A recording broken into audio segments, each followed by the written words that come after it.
y bienvenidos a un nuevo video. Hoy estaremos hablando del caso que sacudió a Querétaro en el año de 1989. En la madrugada del 24 de abril de 1989 sucedió lo más aterrador y sangriento que terminó con la tranquilidad de dicha ciudad. Este es el caso de Claudia Mijangos, mejor conocida y recordada como la Hiena de Querétaro. Claudia Mijangos nació en Mazatlán, Sinaloa, México, en 1956. Su familia estaba integrada por su madre, María del Carmen Arzac, su padre, Antonio Mijangos, y 6 hermanos, siendo ella la más pequeña de todos. Su vida de pequeña fue regida por la educación de su madre, pues ella era la que decidía qué estaba permitido y qué no hacer en casa, siendo así que su padre solo era el proveedor de la familia, teniendo prohibido dar muestras de afecto a sus hijos, pues su esposa decía que si recibían afecto por parte de él, se volverían débiles. A pesar de todo esto, Claudia disfrutó de una infancia y adolescencia en la cual nunca sufrió de maltrato físico y siempre sus padres se encargaron de que nunca le hiciera falta nada en el ámbito material, pues la familia tenía una posición económica acomodada. Al pasar el tiempo, ella decidió estudiar comercio y es en esta época que decidió participar en un certamen de belleza, el cual ganó en su estado. Pero a pesar de tenerlo todo, Claudia Mijangos escondía una personalidad llena de problemas, pues para nadie era un secreto que tenía un carácter difícil y ciertos indicios de fanatismo religioso, los cuales fueron inculcados por su madre durante toda su vida. Al pasar el tiempo, cuando cumplió 19 años, Claudia conoció a Alfredo Castaño Gutiérrez, quien era un empleado bancario que le llevaba varios años. Sin embargo, este se convirtió en su segundo novio, con el cual 2 años más tarde se casó. En el ínter de estos sucesos, los padres de Claudia fallecieron en un accidente automovilístico, por lo que recibió una cuantiosa herencia. Dicha herencia le permitió tanto a Claudia como a su esposo iniciar una nueva vida en Querétaro. Todos estos cambios marcaron la estabilidad emocional de Claudia, haciendo que sus crisis agresivas y depresivas se incrementaran, pues dicen que incluso en su noche de bodas, Claudia tuvo un episodio de agresividad contra su esposo.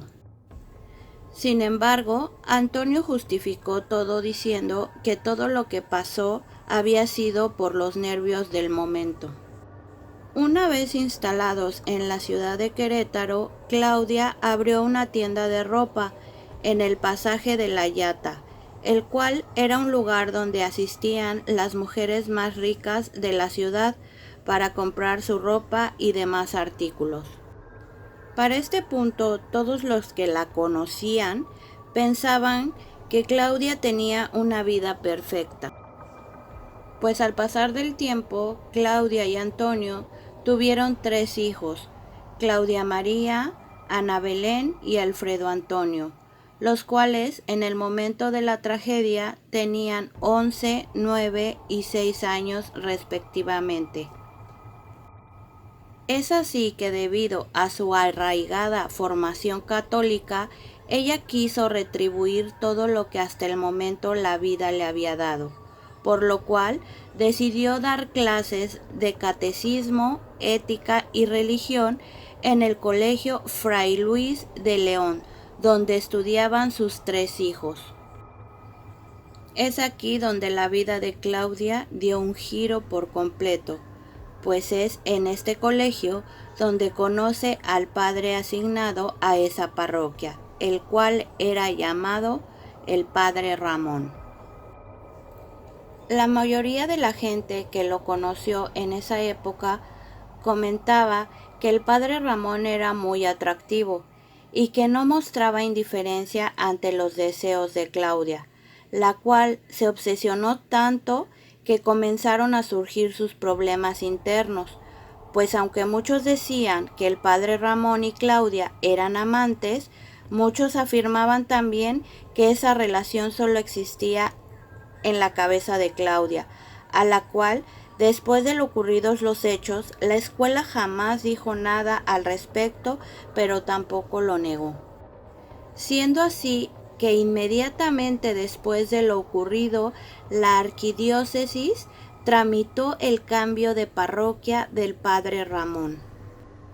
Es por esto que el matrimonio de Claudia se vio aún más afectado, pues empezaron a tener demasiados problemas, los cuales derivaron en peleas constantes, las cuales hicieron que los vecinos se acostumbraran a escuchar gritos y peleas en la casa de la familia Mijangos, pues muchas veces vieron escenas como ver a Claudia correteando a su esposo por todo el patio, amenazándolo con unas tijeras, o cuando sacó a su esposo de la casa y lo dejó afuera en ropa interior. Ellos intentaron tomar terapia de pareja para solucionar sus problemas, pero el mismo terapeuta, después de analizar su relación, les dijo que lo mejor para ellos era que se separaran, pues su matrimonio estaba demasiado fracturado y dañado. Después de esto, Claudia buscó disolver su matrimonio por la iglesia, pero al no tener razones válidas, le negaron la petición. Siendo así que un tiempo después, Claudia y su esposo se divorciaron. Ella se quedó con la custodia completa de sus 3 hijos y con la casa que vivieron durante su matrimonio.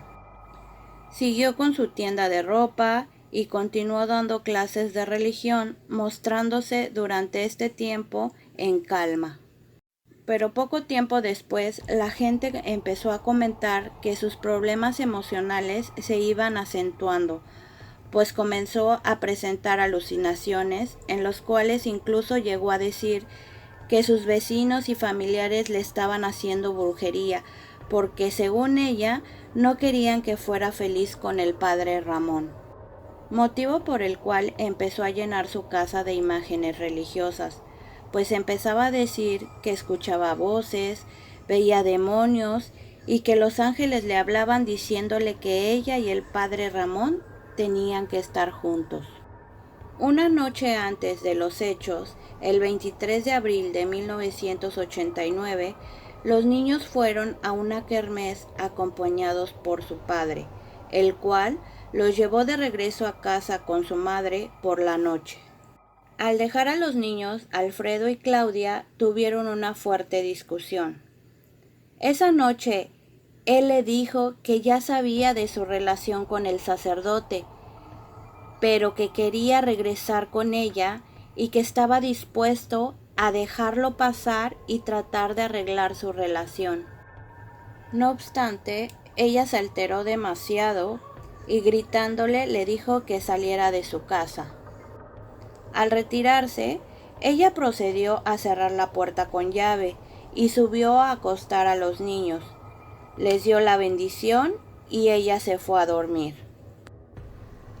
Unas horas después, en la madrugada del 24 de abril de 1989, aproximadamente a las 3 de la mañana, Claudia se despertó, pues dijo que las voces en su cabeza eran muy fuertes y que lograron despertarla. Dijo que las cosas que le decían eran perturbadoras, motivo por el cual decidió llamar a su amiga, Verónica Vázquez, para decirle lo que estaba escuchando y viendo. Su amiga declaró que ella le dijo que estaba viendo ángeles y demonios, que le decían que Mazatlán, su ciudad natal, se había caído, había desaparecido, todos estaban muertos, y que todo Querétaro era un espíritu. Verónica, después de esto, le dijo que se tranquilizara y que al día siguiente iría a verla temprano. Claudia colgó el teléfono, pero siguió escuchando las voces en su cabeza. Posteriormente se levantó, se vistió y fue a la cocina. en la cual tomó 3 cuchillos, con los cuales se hizo pequeñas cortadas por las voces que escuchaba. Después de esto, subió las escaleras dirigiéndose a la habitación de los niños. Dice que completamente guiada por las voces, pues éstas le dijeron que los niños ya no eran sus hijos, que ahora estos eran demonios, los cuales estaban encargados de no dejar que ella y el padre Ramón estuvieran juntos. Siendo así su primera víctima su hijo Alfredo Antonio, de 6 años, al cual atacó mientras éste dormía en su cama, poniéndolo boca abajo para que no la viera. Una vez que vio que su hijo ya no estaba con vida, Claudia Mijangos cambió de cuchillo, dirigiéndose a la habitación de Claudia María, de 11 años, a la cual le perforó los pulmones, lo cual permitió que saliera del cuarto corriendo para tratar de protegerse, mientras corría y gritaba de dolor. Incluso algunos vecinos dijeron haber escuchado los gritos, pero que pensaron era una pelea más de la pareja. Es entonces que Claudia tomó el tercer cuchillo y se dirigió a la última habitación en donde se encontraba su hija Ana Belén, de 9 años, a la cual apuñaló en el corazón. Una vez que su hija dejó de respirar, bajó las escaleras para buscar a Claudia María, quien yacía en el piso desmayada entre la sala y el comedor, procediendo a apuñalarla una vez más hasta que quedó sin signos vitales. Después de esto, la arrastró hacia la planta alta. Una vez en la planta alta, llevó los cuerpos de sus hijos a una cama, los acomodó y los arropó. Posteriormente se acostó entre ellos y se hizo cortes en las muñecas y en el pecho, intentando de esta manera quitarse la vida. Sin embargo, no tuvo la fuerza suficiente para hacerlo, pues todo lo que había hecho con sus hijos la dejó exhausta y sin fuerza alguna, por lo cual cayó en un profundo sueño. A la mañana siguiente, aproximadamente a las 8 de la mañana, llegó su amiga Verónica, la cual declaró que al llegar se encontró con una escena horrible. Ella dijo que lo primero que vio fueron las paredes completamente cubiertas de sangre, en la cual estaban plasmadas manos, por lo que pensó que algo estaba muy mal. Al subir y entrar a la habitación de Claudia, se encontró con la escena más aterradora de su vida, pues en esta habitación vio sobre la cama a los 3 niños totalmente bañados en sangre. Ella, al ver todo esto, salió corriendo de la casa y llamó a la policía. Al llegar los investigadores revisaron la escena del crimen y su primera hipótesis fue que alguien había entrado a la casa y los había atacado hasta matarlos. Sin embargo, no habían indicios de cerraduras forzadas ni cosas que a primera vista pudieran calificarse como robo, poniendo así como primer sospechoso al padre. Sin embargo, él pudo comprobar que él se había retirado de la casa mucho antes de lo ocurrido. El comandante Alfredo Durán Aguilar, mientras hacía las investigaciones dentro del cuarto donde se encontraban los cuerpos de los niños y el de Claudia, le tomó el pulso a Claudia, dándose cuenta de esta manera que aún ella se encontraba con vida. Procedió a llamar de inmediato a una ambulancia, la cual la trasladó a una clínica del Seguro Social, en cuyo hospital la sedaron y amarraron de pies y manos. Mientras esto ocurría en el hospital en la Casa Mijangos, como hasta el día de hoy se le conoce, continuaron las investigaciones de los peritos, los cuales encontraron que en la esquina de la recámara, sobre un sillón, se encontraban 2 cuchillos de cocina, uno de 40 centímetros y otro de 33 centímetros, limpios. Un tercer cuchillo de 31 centímetros fue encontrado en la habitación de las niñas en el piso, pero a diferencia de los otros 2, estaba totalmente cubierto de sangre. En base a todas las pruebas, los peritos plasmaron en su reporte que en el lugar había alrededor de 8 litros de sangre humana esparcida por toda la casa, por lo cual asentaron que los niños habían muerto por pérdida de sangre. Al despertar Claudia Mijangos en el hospital, dicen que se mostraba desorientada y que lo único que repetía era que sus hijos se encontraban dormidos en su casa y que tenía que ir a buscarlos para llevarlos a la escuela, diciendo en todo momento que sus hijos eran muy buenos y que los quería mucho, y que lo que se les veía era salsa capsule que se habían tirado encima. De acuerdo a las investigaciones, descubrieron que el día 24 de abril, Claudia Mijangos tenía una cita con su psiquiatra, el cual le iba a dar una orden de internamiento porque sus alucinaciones y delirios estaban fuera de control. Sin embargo, nadie de su familia y amigos sabían sobre esto que le estaba ocurriendo. Una vez que Claudia fue atendida y declarada fuera de peligro por los médicos, fue entonces que Claudia dio sus primeras declaraciones, las cuales carecían totalmente de coherencia, pues decía cosas como que cuando se asomaba a la ventana Querétaro estaba vacío, que no sabía quién la había lesionado y que las manchas de su ropa solo eran salsa capsule. 3 días después de los hechos, ella declaró que desde una semana antes se sentía muy rara, pues no se sentía ella misma y que incluso cuando se miraba al espejo, su piel estaba podrida y se le caía a pedazos. Pero lo peor es que veía que Querétaro estaba habitado por espíritus y que sus hijos estaban poseídos y que por eso tenía que acabar con ellos para así poder regresar a la normalidad.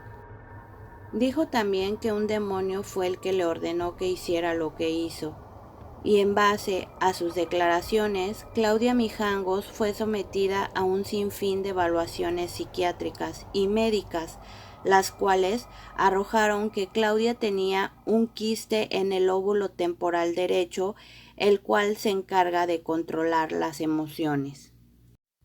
A lo cual el psiquiatra que la trató, Armando Fonseca, concluyó que este era el motivo de su esquizofrenia y los episodios de epilepsia que presentaba. Y en base a los estudios que se le realizaron, se determinó que en el momento de los hechos no estaba en sus cabales. A lo cual se decidió aplicar una pena de 30 años por el triple homicidio, la cual era la pena máxima en esa época. Siendo así el 2 de mayo de 1989 cuando se le dictó auto de formal prisión y el 10 de mayo fue ingresada al Cerezo Femenil Sur a las 10 de la noche. Pero no fue sino hasta el 19 de septiembre de 1991 cuando fue trasladada al anexo psiquiátrico del Centro Femenil de Readaptación Social de Tepepan. Cuando sucedieron los hechos, Claudia Mijangos tenía 33 años, siendo los medios de comunicación quienes la bautizaron como la hiena de Querétaro. Y aunque muy poco se dio a conocer sobre cómo era su vida en el psiquiátrico, algunos trabajadores comentaban que habían momentos donde Claudia se comportaba con total lucidez, pues dicen lloraba al recordar que habían fallecido sus 3 pequeños. Pero la mayoría del tiempo se encontraba fuera de sí, pues no sabía siquiera que tenía hijos y mucho menos sabía lo que había pasado. Claudia Mijangos permaneció recluida en el psiquiátrico hasta el 24 de abril de 2019, pues en dicha fecha fue liberada por haber cumplido su sentencia. Pero a pesar de haber concluido con su sentencia, se pidió que para poder ser liberada, alguien tenía que firmar documentos donde hiciera constar que dicha persona se haría responsable de Claudia, siempre manteniéndola en constante vigilancia médica y psiquiátrica. Es así que una sobrina de ella firmó la responsiva y Claudia Mijangos fue liberada del psiquiátrico. Al salir Claudia pidió recuperar su casa, pues dijo quería pasar sus últimos años de vida ahí, pero las autoridades le negaron la petición. Desde el momento en que partió con su sobrina, no se tiene registro de su paradero actual. Por otra parte, el exesposo de Claudia, padre de los niños, actualmente ya es una persona de la tercera edad, el cual se ha visto envuelto en escándalos en la vía pública que lo han llevado a estar varias veces detenido, aunque al igual que Claudia no se sabe dónde se encuentra. Es así que hasta el día de hoy la casa Mijangos se encuentra en total abandono. Los vecinos y curiosos que alguna vez entraron a esta casa dicen que aún en algunas madrugadas pueden escucharse los gritos de dolor y desesperación de lo que sucedió esa noche, así como también dicen que se han podido captar a los niños que se asoman en las ventanas de la planta alta. Este tipo de casos siempre deja dudas y cabos sueltos. ¿Acaso el padre Ramón fue el que elaboró este macabro plan para poder escapar con Claudia? ¿Es posible que Claudia en verdad fue poseída por algo sobrenatural que la llevó a hacer lo que hizo con sus hijos? O quizás tal vez el propio padre de los niños tuvo que ver en lo que pasó. Estas son algunas interrogantes que nunca podremos saber su respuesta, pues cualquier respuesta quedó entre las paredes de la casa Mijangos y en las almas de los niños que perdieron la vida en ese lugar. No olvides suscribirte, dejar tu like y activar la campanita de notificaciones. Y te espero el próximo domingo con un nuevo caso.